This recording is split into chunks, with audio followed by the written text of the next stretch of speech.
Welcome back to the C Morning Show, everyone. Yes, everyone seems to be having FIBA World Cup fever, and the French national basketball team is currently in high spirits ahead of their first match against Canada at this year's FIBA World Cup. They also claim that this game will be the perfect test for them to open up the tournament. The French national basketball team players are making serious preparations ahead of their upcoming game against Canada. Both teams occupy Group H and will be going to war on the opening night of the 2023 FIBA World Cup in Indonesia tonight.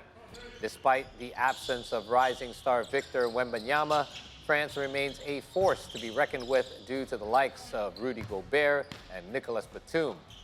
France is enthusiastic to be taking the court against Canada as both teams are group favorites and feature star-studded lineups. Not only that, though, France also deems that the game will be integral in deciding the fate of both teams.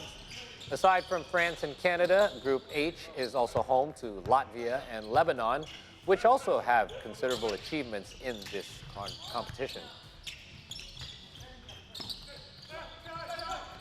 All right, as mentioned, the FIBA World Cup tournament will begin today at Indonesia Arena. Yes, brand new as well here in Jakarta.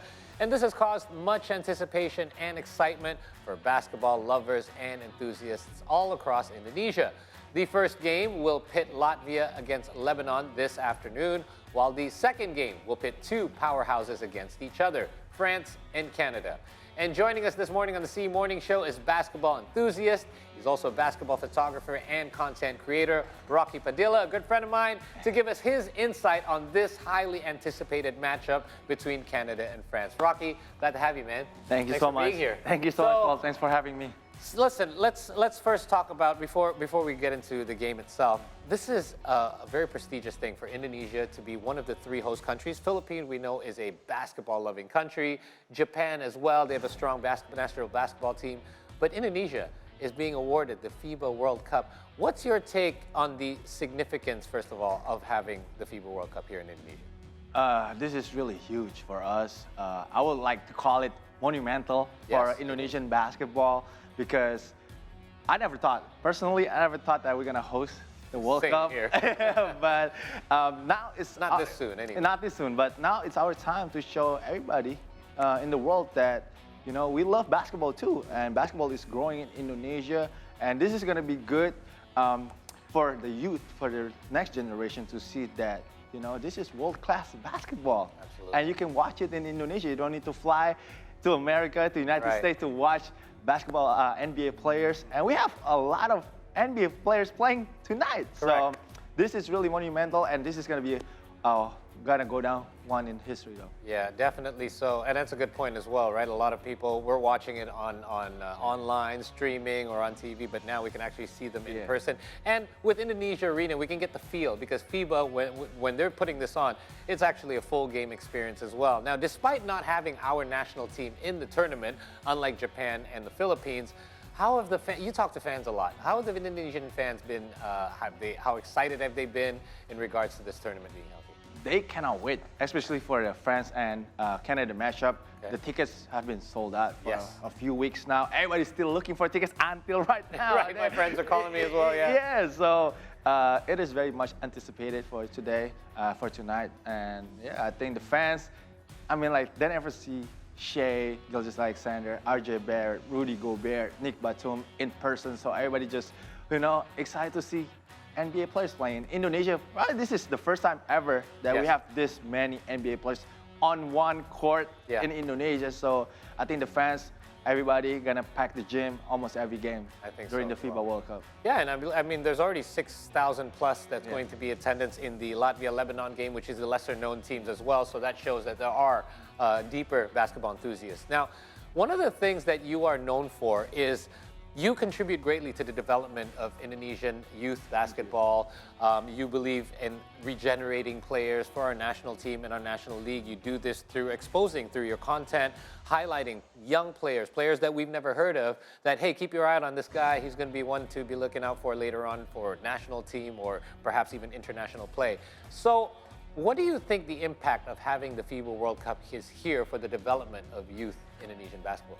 I think the youth could see the level of playing. Okay. they could have a standard. You could Right. see like, if you want to be better in the future, you could see, oh, this is how good the NBA players are, so they could work harder towards their dream in the future. I think that's what the FIBA World Cup is for the next generation. But it's just to inspire Okay. them, and letting them know that basketball, you could make a living Right. playing basketball, because that's always the worry for the Right. parents, for the kids.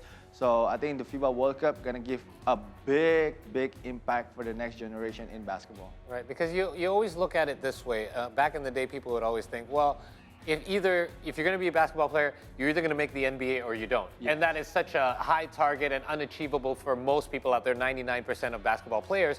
But now youth Indonesian basketball players, first of all, they have this kind of a dream in mind, maybe I can play for my national team.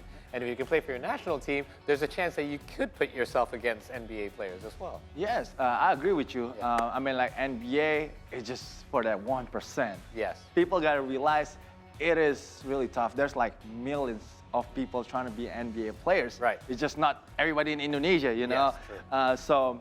Yeah, I think the next option is to play for your national team. There's a lot of pride in Right. playing for your national team. Agreed. So people needs to realize that it's not about NBA. Even playing in the local professional league, it's not bad at all. I would say that apart from the pay that you get, it's Yes. actually more prestigious to play for your country. Yes, so looking forward to see a lot of more young players playing basketball, Yes. loving basketball after this World Cup. That's my expectation too, that I will see a lot of more kids, trying to be basketball players after this. And I think that's going to be very beneficial to Indonesia. Absolutely, I agree with you there. So let's talk a little bit about the teams that are going to be playing in Indonesia. So we'll focus solely today on Group H, because we also do have Group G. We'll be hosting. It'll be teams like Spain, Brazil, Ivory Coast, as well. Now, let's talk about Group H. We have Canada, France, Lebanon, and Latvia in this group. You mentioned this afternoon it'll be Latvia versus Lebanon, but the big match, Canada versus France. These two teams are predicted to be moving on into the second round of the group stage, or the second phase of the group stage. So tell me what you plan to, or what you're expecting to see in tonight's matchup. I would like to see a great game, a close game, hopefully, Okay. because it's going to be a sold-out crowd. Everybody, of course, hoping that it will be a very entertaining game for tonight. But of course, I feel like France has more FIBA experience. Okay. So I would like to. I expect Canada to struggle a bit tonight. Especially, they have big expectations. Because they have a lot of NBA players, but not Yes. many of them have played at FIBA, because FIBA has some slight rule changes Yes, as well, right? it's different. Playing FIBA basketball, NBA is really different. And Canada, they haven't finished in top 20 in international tournament in the last 20 years. Yeah. So they have. 21st was like our best finish since the 80s. Yes. So this is gonna be a real test. This first game gonna set the tone Okay. for Canada for the whole tournament. Okay. Because people in Indonesia, basketball fans in Indonesia, they're really hyped to see Shea. Shea is one of the brightest young players in the NBA. Right. I think if I'm not wrong, he was the first All-NBA this year. Correct. He had a MVP type of season too. So people are really expecting Shea to have a big tournament. Okay. I would like to see how they handle the pressure of people have high expectation. Right. Have a high expectation for this tournament. But I think I'm expecting a very close game, and I think it should be a fun game for the fans. This is gonna be a once in a lifetime experience for everybody. So I'm very excited for everybody, for the NBA fans for the basketball fans in Indonesia to have a great time tonight. Okay, I'll get your prediction at the very end. Okay. But you are, of course, referring to Shea Gilgeous-Alexander, one of the top scorers in the Yes. league last year from the Oklahoma City Thunder. He's around 31 points per game, Yes. right? Around that. So anyway, so we are missing, or I keep saying we because I know. that's the team I'm rooting for, obviously, Canada. So we are without Jamal Murray. Yes. But as well, France is without Victor Wembanyama. Obviously, Jamal Murray is the bigger loss here, because at this point, Victor Wembanyama is still very young and still somewhat unproven. Who is the bigger pressure on right now? Because, France are actually the top favorites out of Yes. this group. Do you think that puts more pressure on France to have to win this first game? I don't think so. I think the pressure is on Canada. Really? Okay. Because I talked to Nick Batum last night, Okay. talking about this first game. is it like a statement game or not? And he told me that it's not. He played literally down. He said, oh, this is only the first game. Okay. You know, he don't want to put too much pressure for this first game. Okay. So I think France, if they lose the first game, I think they will be fine. Okay. But Canada, if they lose this first game, it might shake their confidence level Right. a little bit because they're still young. Yes. France is more veterans. Okay. They got like They can roll with these. They've done this. They've been here before. They've been here before. You know, they could go through adversity. I think. So Canada, I think, with R.J. Barrett, Kelly Olynyk, Dwight Powell, all these young players, they need to win this first game just to make a statement. I think. That's who actually needs to I make a guess, statement, not France. That's I true. guess, That's a good point. I guess that's the wrong question for Nick Batum, but still, I think this is gonna be whoever wins this game. I think they will have a chance to go far in this tournament. Okay, sets the tone indeed. Yeah. So I mentioned key players that were missing, but then who are the key players? Because without Jamal Murray, who would be the player that Team Canada would most likely depend on, and who for France should we be looking out for? I think for Canada, I keep saying R.J. Barrett. Oh, interesting. Is it because he did well in the last few friendlies there? Yes, and then of course, I think he has a lot to prove because on the New York Knicks, he has to play behind Jalen Brunson Correct. and Julius Randle. And this, I could say that this is kind of his team too. Really? You know? Okay. I mean, Shea, of course, he's going to get his 20 points, but R.J. Barrett shooting 3 points, that will decide if Canada will go far or not. I think R.J. Barrett, he played differently when he played for the national team. I think he played with pride too. I think he feels like he's the better player on Team Canada. Yes, I think he has that confidence. So I think R.J. Barrett is going to be key for Canada. But I think for Canada also, I'm curious to see who's the third option. Who's going to be that next guy after Shea and R.J.? Okay. You know, that's what I want to find out. I can't think of who actually would be the third best See? right now. Could be any of them. It could be a few. Anybody, yeah. I mean, Kelly Olynyk could be. Olynyk, yeah. I think he's very versatile.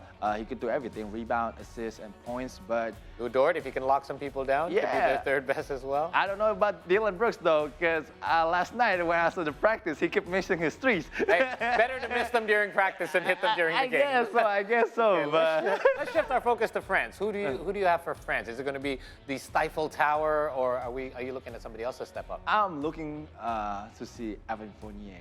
Yeah, he's very good in international play. His teammate, R.J. Barrett's teammate. I think they're gonna be a New York Knicks matchup tonight. I like that. Yeah, but friends at home, but enemies here. Yeah, so I think Evan Fournier keeps saying that he wants to prove himself after not getting any minutes on the Knicks. True. So he said it's gonna be his launch pad. Okay. I think Evan Fournier, I expect him to have at least 20 points tonight. Have a big game. So, and of course, I like to see France bench player also. I think they are one of the deepest. They've got one of the deepest. Yeah, during this tournament. So I think their bench player is going to be very crucial too. Okay, so Team Canada, we were watching all eyes on social media, yours, all the other media that covers this. Team Canada arrived first in Indonesia, and in fact, they stated that they would rather make Indonesia their FIBA World Cup home base by arriving earlier than other teams. Now, is this a strategy for the other teams, knowing that they have more time to prepare? Is it kind of like playing to the home crowd here in Indonesia? Kind of, oh wow, they came earlier than they had to. So what do you think this was for? I think it's more for their conditioning and their adjustment. Getting used to our weather. Yeah. I mean, like, it's pretty hot out here right now. And of course, they were traveling for 3 weeks, if I'm not mistaken, like from Canada to For the friendlies. Yeah, for the friendlies. So, there's different time zones. So I think it's better for their body to adjust to Indonesian time zone and weather to come early. And of course, if they could connect with the fans, it's good for their exposure as well. True. So there's a lot of benefits when they came early to Jakarta. I wouldn't say like that's a big advantage, but it is better to came early to just get adjusted to everything, even the practice court, right? To the gym, the food, the routines. I think routines is a big deal for basketball players. So if they could get that routines, like where can they get their coffee, breakfast, I think that would be really good, and they could help them in the tournament. Okay, so it might be a little bit of an edge for Canada in that sense. So You know, I mentioned earlier before we went to our discussion, as we have a look at some of their practice sessions there, you were lucky enough to get a few minutes with during their practice training sessions, which was very private. One of these teams, unfortunately, even though both are favorites to come out of the group, and they both likely will, one of them will be taking a loss here in this first game. And this will likely put some pressure on them, knowing that they do have to win their next 2 games, even though it's against Latvia and Lebanon. So how do you think they'll strategize? Do you think they'll go all out to try to win this first game to put less pressure on themselves? Or do they know that they've got a cushion here because they do have Latvia and Lebanon to face Latvia without, obviously, Kristaps Porzingis, even though he came here to Indonesia? But well, most definitely, everybody gonna try to win this first game because everybody gonna watch this game. The whole world gonna watch this. It's that game. adrenaline, isn't it? Yes, I mean, like you don't want to lose in front of the millions of people watching. Yeah. But you cannot take Latvia lightly. I think. Yeah. You know, even though they don't have Kristaps Porzingis, they still have Davis Bertans and Rodion Kuric who play in the NBA as well. So. Right. This is still crucial because you don't want to slip up, you know, against Latvia or against Lebanon. It's basketball still. You can't take it for granted. Yes, you got to play 40 minutes of basketball. And everybody that plays in FIBA World Cup, they could play basketball. You know, they're there for a reason. They are there for a reason. They are all professionals. It's not like they're not professionals. So, of course, Canada and France want to win this first game. But I think the bigger pressure is on Canada because, like I said, if Canada could win this game, I think their confidence level is going to skyrocket through the whole tournament. Yeah. And there's millions of Canadians, like you said. My friend said it, you know, I couldn't have said it better. He sent me a text and said, you know, throughout our lifetime, we never really had a Canadian team to cheer for, and we finally do, so we've got to do well. Not, I hope we do well, but we've got to do well because we don't know if we'll ever have this much talent again. Yeah, but they have a new coach though. You know? So very interesting to see how this new coach is gonna do because they usually had Nick Nurse on the team.